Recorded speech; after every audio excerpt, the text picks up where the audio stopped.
Bill Maher blows up major Dem narrative against Trump. Dems for being cowards about coming on real Maher. They, Bill Maher is right. Bill Maher is right. They are cowards because they know Bill Maher will ask some questions that the mainstream media won't ask.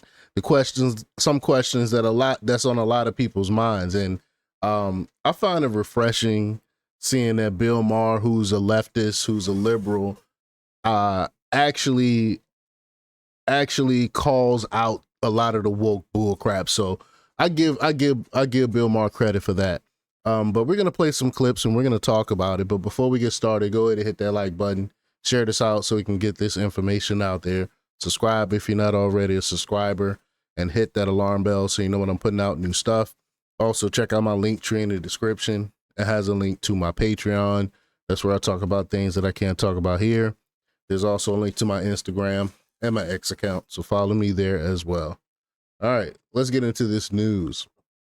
That comes from Red State, and they report that on his real-time show on Friday night, Bill Maher delivered unusual praise for President Donald Trump, as well as some sharp criticism for Democrats. He was speaking about Trump's interaction with the leader of Russia, Vladimir Putin, after their meeting on Friday to work out a peace deal on Ukraine. Maher said he thought Trump had been overly friendly with Putin in the past, but he condemned the zombie lie that Trump is in league with Putin. So let's just play the clip here. Warning, graphic language. So let's play the clip here. Here we go. Look, I'll say this for Trump. He's got this idea that America is still the biggest swinging dick in the world, and we have not used our power as much as we should. That's what the tariffs are about. We have the power to change these people's, other nations' trading practices with us, some of which were out of line. I'm surprised that people went along with it as much as they did. So he wasn't completely wrong about that. He said, look, NATO hasn't been paying their fair share. I'm going to make them do that. He wasn't wrong about that. And I'll tell you this, one thing about him that I know, I'm not going to tell you how I know, but a lot of people have seen the same thing. He really does hate war. Right. He really does not like it when people die in war. There's 4 different wars. Yeah, I mean, Trump wrote a book and he talked about the wars in Iraq and stuff like that. He's always been against wars. That has always been his stance.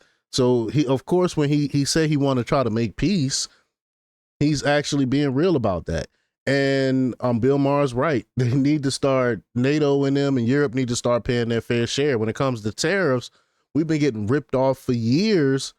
The whole reason why it was a trade imbalance is because after World War II, when Europe had to rebuild, we helped them rebuild some of that stuff, and we gave them deals when it came to like manufacturing and stuff like that to help Europe rebuild. That was a long, long time ago. World War II was a long, long time ago. So why do we still have these trade imbalances? And Trump is the first president since then to ever do anything about it to try to balance these trade deals. And good for him for it, and good for Bill Maher for calling that out.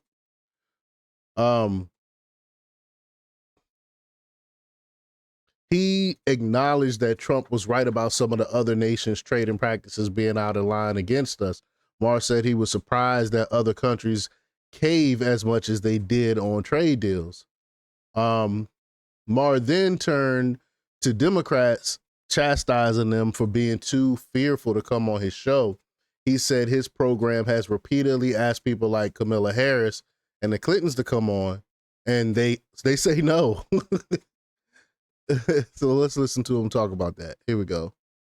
People ask me all the time, why haven't you ever had Hillary or Bill Clinton on? Why didn't you have Kamala on during the last campaign? You think we don't ask? We ask these people every week. They say no. It took 8 years and a petition to get Obama on. And these are people, all people I voted for. Think about that. They're afraid to come on the show of a guy who voted for them. The Republicans? They show up. And when they do, they take their beating like a man. I don't know about them taking a beating, but he's right. Because the reason why the left don't show up, because these long talk platforms like podcasts and shows like Bill Maher, is because you can only fake it for so long. People will see the real you. If the real person will come out, and these people are so fake, it will come off as fake and off-putting if they're in long form. I mean, especially Kamala Harris.